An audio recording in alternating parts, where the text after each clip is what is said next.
Polling compartment बन के और वोट पड़ता है, वो तो आपका पोलिंग स्टेशन हो गया, जिसे हम लोग बूथ कहते हैं, बूथ हो गया। और एक ही बिल्डिंग में अगर 5 बूथ हैं तो वो बिल्डिंग का नाम उस स्थान का पोलिंग सेंटर हो गया, हमारे मतदान का केंद्र। और 5 बूथ वो पोलिंग स्टेशन हो गए, पीएस। तो उसे पीएस नंबर कहते हैं या बूथ कहते हैं। तो आपकी जो ड्यूटी होगी कहाँ होगी? सेंटर पे होगी। तो आपके पास अनिवार्य रूप से 1 से अधिक बूथ होंगे। हो सकता है किसी को अपवाद स्वरूप मिल जाए, कोई ऐसा बूथ हो तो मिल जाए, अदरवाइज आपके पास पूरे मतदान केंद्र में जितने बूथ स्थित हैं सबके आप माइक्रो ऑब्जर्वर होंगे। सर ये मैक्सिमम कितने हो सकते हैं? मैक्सिमम 8-10 भी हो सकते हैं। जैसे जो अभी हम लोगों ने तो तय किया है कि कहाँ पे माइक्रो ऑब्जर्वर लगाए जाएंगे, जो ऑब्जर्वर साहब से विचार विमर्श हुआ है, वो यही विचार विमर्श है कि 5 से ऊपर या 6 से ऊपर जो बूथ वाले मतदान केंद्र हैं वहां पे आप लोगों को लगाया जाए। तो कोई दिक्कत नहीं है, 10 भी हो जाए, 8 भी हो जाए। अगर एक ही बिल्डिंग में है तो आपको कोई ऐसी कठिनाई नहीं है। और प्रक्रिया वही है, आप जो है एट ए टाइम तो एक ही जगह रहेंगे, फिर आप 2-4 राउंड आपको लगाना पड़ेगा देख के, पोल के पहले, पोल के समय और पोल के समाप्ति पे। इतने समय में आपको चीजों को वॉच करना होता है। तो जिन चीजों को आपको वॉच करना है, आप एक बार भ्रमण कर लेंगे तो आपको समझ में आएगा क्या क्या चीजें देखनी है। जो आपको पोलिंग बूथ पे जो आपका काम स्टार्ट होता है वो बिफोर मतलब ड्यूरिंग द प्रारंभ होता है। तो न्यूनतम मतदान प्रारंभ होने के 90 मिनट पहले आपको अपने बूथ पे पहुंचना है। 13 तारीख को आप आएंगे। अगर आपका बूथ बहुत दूर है तो आप पार्टी के साथ जाइए, वहीं रुकिए। लेकिन आपको लगता है कि हम बिजनौर में ही रहते हैं, हमारी ड्यूटी बिजनौर में ही है, या नजीबाबाद में रहते हैं, नजीबाबाद में है, हम वहां 6:30 बजे पहुंच जाएंगे, 7 बजे पहुंच जाएंगे। तो इतनी लिबर्टी आपको रहेगी कि आप अपने घर पे रहे, वहां पहुंच जाए। लेकिन ये मत कहिएगा कि मैं चला और सवेरे उठा और पंचर हो गई मेरी कार। और जिस सेंटर पे है उस सेंटर पे आपके समक्ष ही मार्कपोल होगा। ये आपका पहला बिंदु है जिस चीज का प्रमाण पत्र देना है। तो जब आप वहां पहुंच जाएंगे तो मार्कपोल ऐसा तो है नहीं कि तुरंत हुआ खत्म हो गया। मार्कपोल का प्रोसेस जो है 20-25 मिनट चलता है। तो 25 मिनट में एक जगह चल रहा है, दूसरे जगह चले गए, तीसरे जगह चले गए, चौथे जगह चले गए।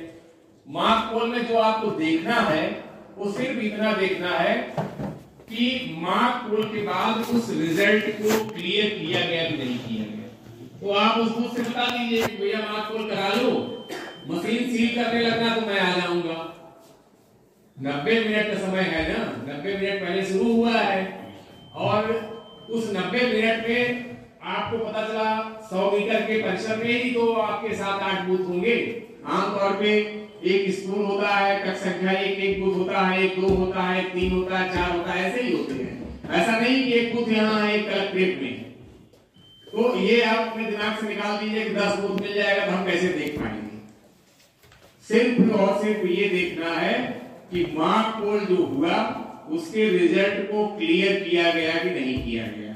मार्कपोल के बाद की जो पर्चियां थी वीवीपैट की, वो पर्चियां निकाल दी गई कि नहीं उससे, और निकाल के सील किया गया कि नहीं, इतना ही आपको देखना है। तो इतना देखने के लिए पूरा आधे घंटे तक आपको वहां खड़ा नहीं करना है। वहां वीडियोग्राफर भी हो सकता है वो, और भी तमाम लोग रहेंगे। सिर्फ सावधानी ये बरतनी है कि आपके अगर पास 10 बूथ है या 5 बूथ है और मार्कपोल के समय किसी बूथ पे एजेंट नहीं है तो वहां आपको खड़ा आपकी देख रेख में मार्कपोल होगा। अगर आप नियुक्त हैं तो, आप नहीं नियुक्त हैं तो वहां पीठासीन अधिकारी अपने मतदान अधिकारियों के साथ ही मार्कपोल कराएगा। अगर एजेंट 15 मिनट के भीतर नहीं आते हैं तो 90 मिनट पहले मार्कपोल शुरू करना है। अगर न्यूनतम 2 प्रत्याशियों के एजेंट नहीं है तो 15 मिनट इंतजार करना, और 15 मिनट बाद भी अगर कोई नहीं आता है तो मार्कपोल शुरू कर देना। लेकिन जहां एजेंट अनुपस्थित है वहां अगर मॉक पोल प्रारंभ हो रहा है तो वहां अगर माइक्रो ऑब्जर्वर अपॉइंट है तो माइक्रो ऑब्जर्वर को वहां रहना पड़ेगा।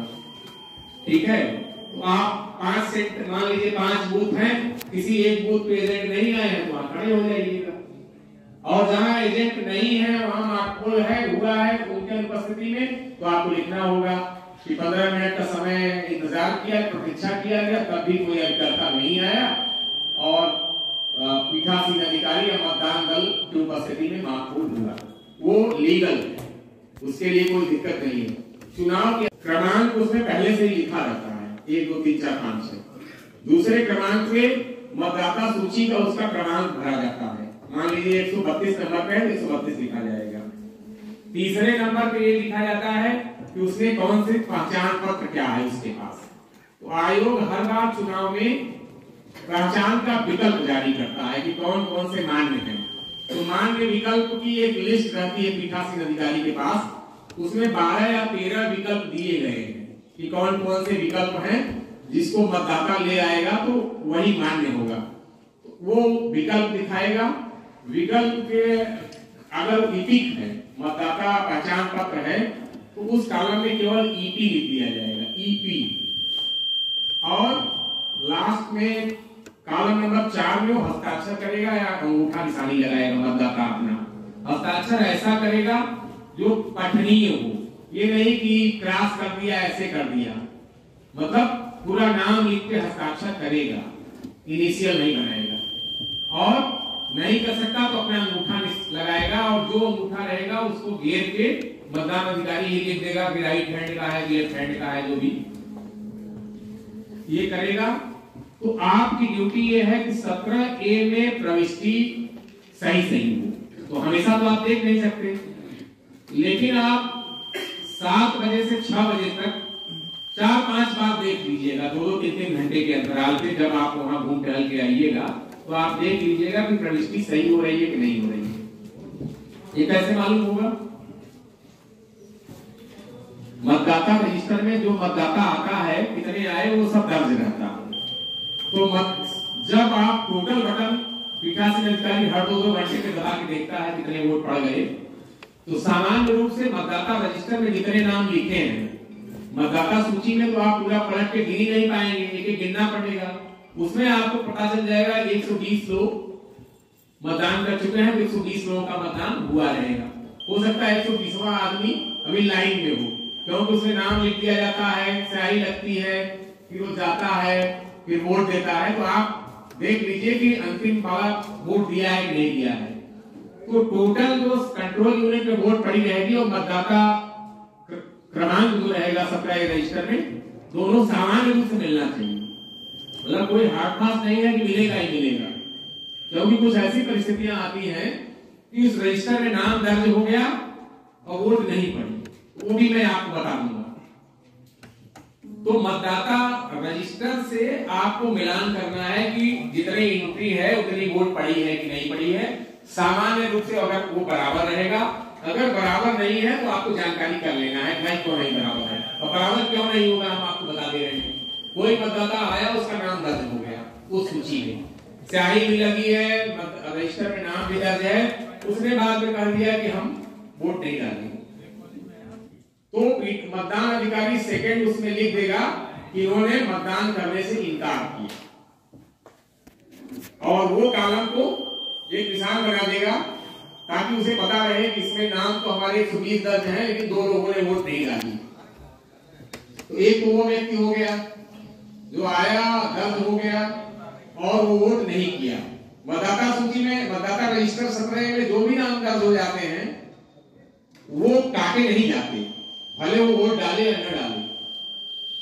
अभियुक्ति कॉलम में जो लिखना हो आप लिख दीजिए, तो मतदान अधिकारी लिखेगा कि इन्होंने मतदान करने से इनकार किया, उन्हें जाने दिया जाएगा। ये ऐसा मतदाता जो अपने मत की गोपनीयता को भंग कर रहा है, वो भी पीठासीन अधिकारी का अधिकार है उसे मत देने से रोक दे, भले उसकी एंट्री हो चुकी है। पीठासीन अधिकारी एक बार उसे सचेत करेगा, अगर वो नहीं मानता है तो उसे रोक देगा। तो वो भी रजिस्टर में तो अंकित हो गया, लेकिन वो गोपनीयता भंग कर रहा था तो उसे वोट नहीं देने दिया गया, ये अंतर आ जाएगा। सामान्य रूप से ऐसा होता नहीं, क्योंकि आदमी वोट देने गया है, वहां लड़ाई करने नहीं गया है। वो जाएगा, दस्तखत करेगा तो वोट ही डालेगा। लेकिन जो अपवाद स्वरूप परिस्थितियां आ सकती हैं उनको मैं आपको बता रहा हूं कि जो दर्ज हो गया, और एक ऐसी परिस्थिति है कि टेस्ट वोट जो है, टेस्ट वोट पड़ता है, वो भी हम आपको बता देंगे।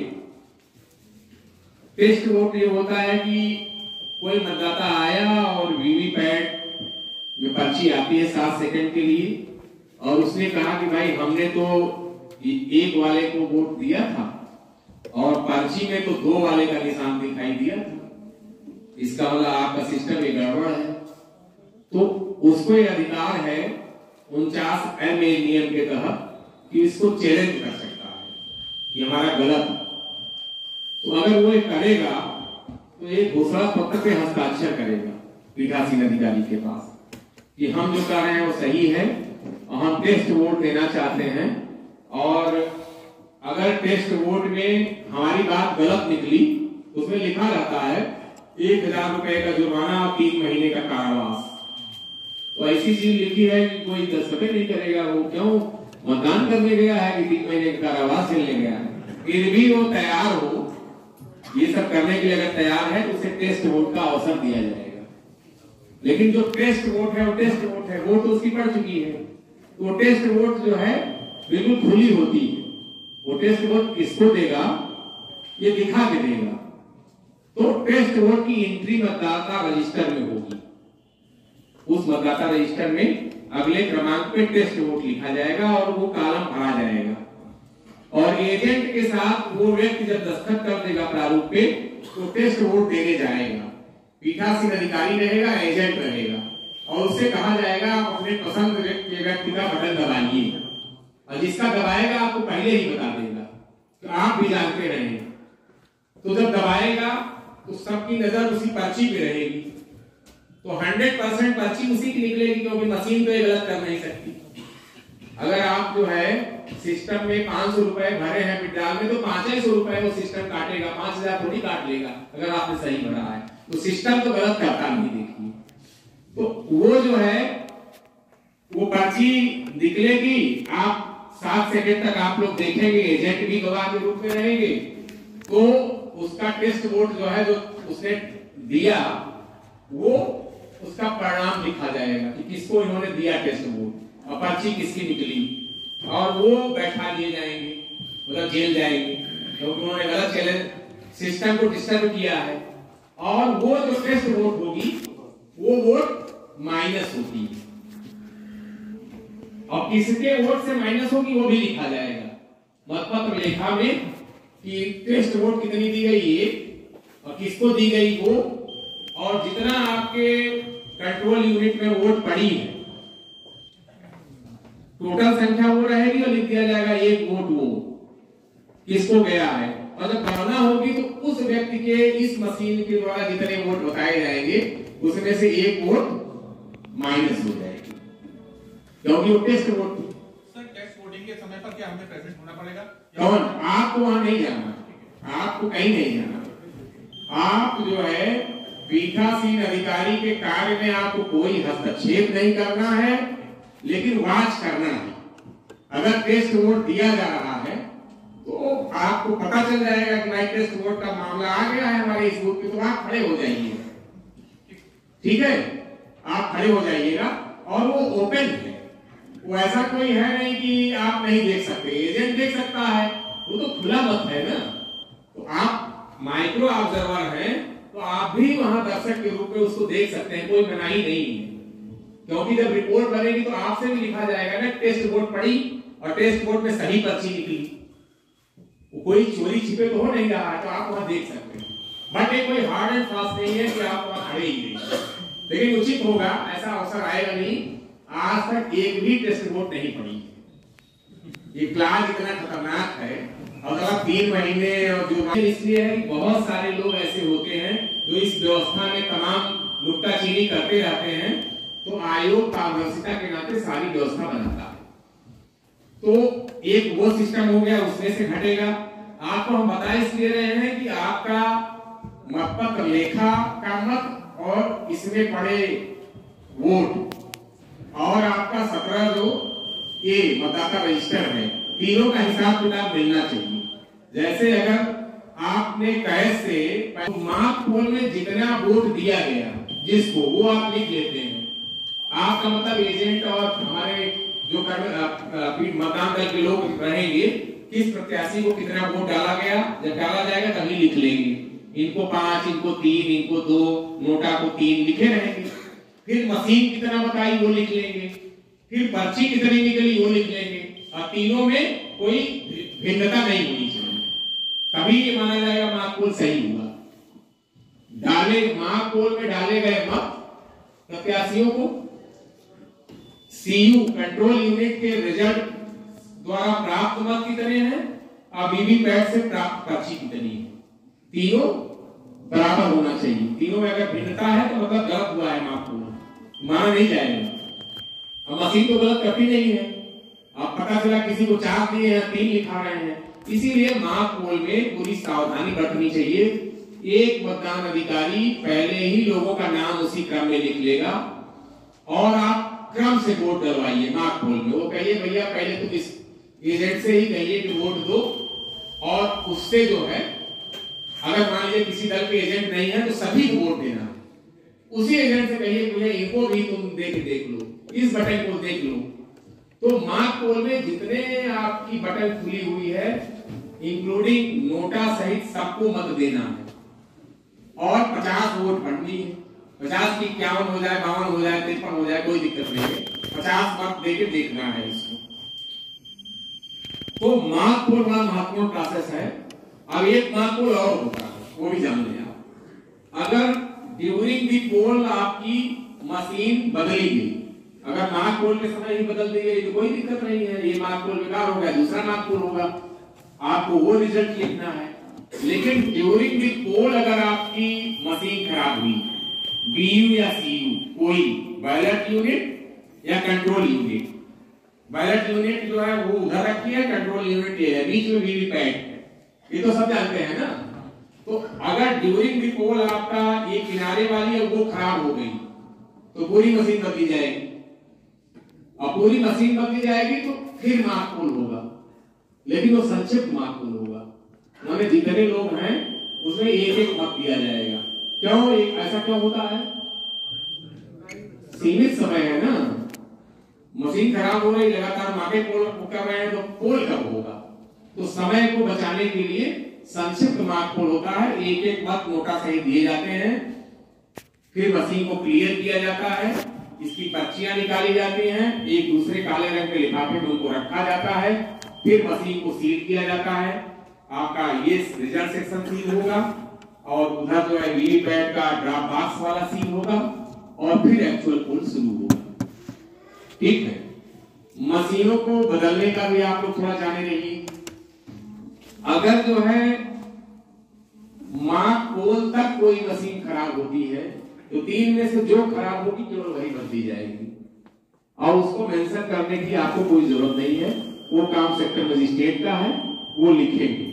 लेकिन वास्तविक मतदान अगर शुरू हो गया और मशीन बदली गई तो आपकी रिपोर्ट लगेगी कि हाँ ये बीयू इतने बजे खराब हुई या सीयू खराब हुई।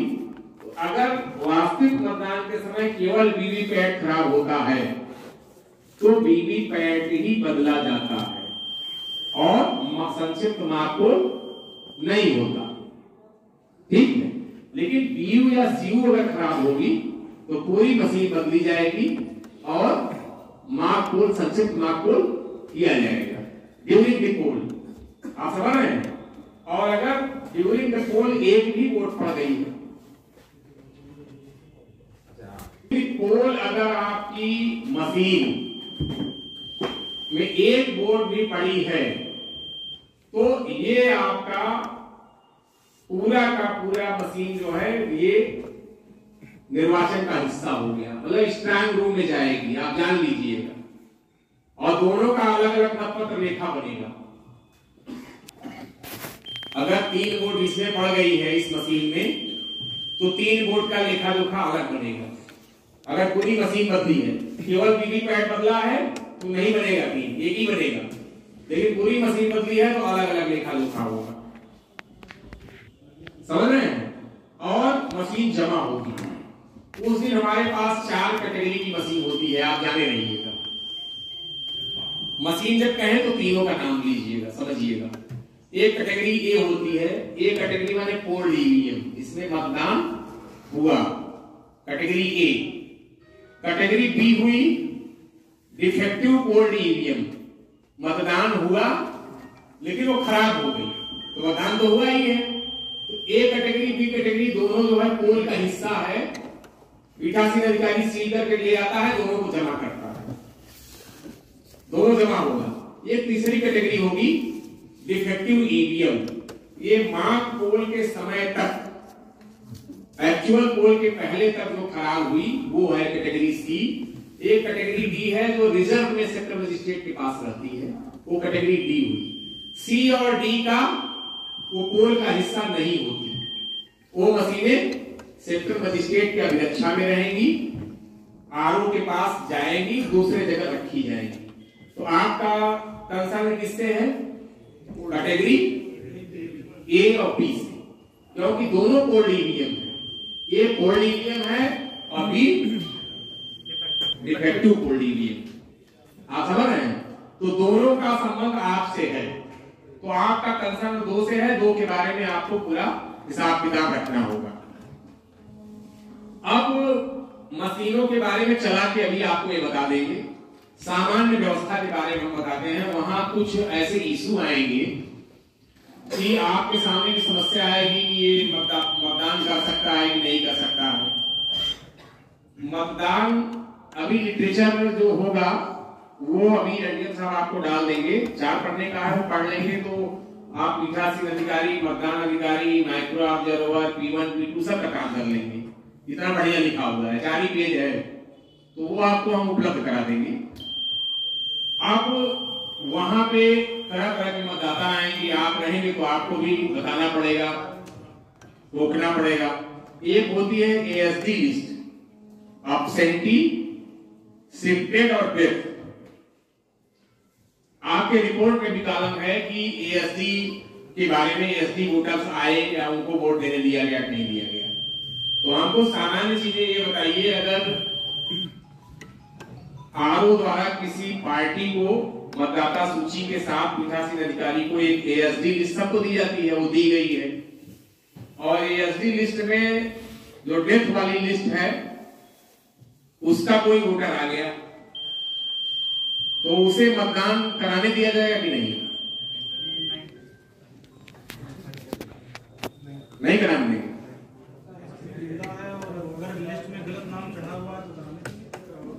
ये कैसे जानेंगे आप जिंदा? आधार कार्ड सब दिखाएगा। हाँ, ये आपका विषय नहीं है, ये विषय पीठासीन अधिकारी का है। बट एएसडी लिस्ट से कोई आदमी आता है तो आपको भी वाच करना है।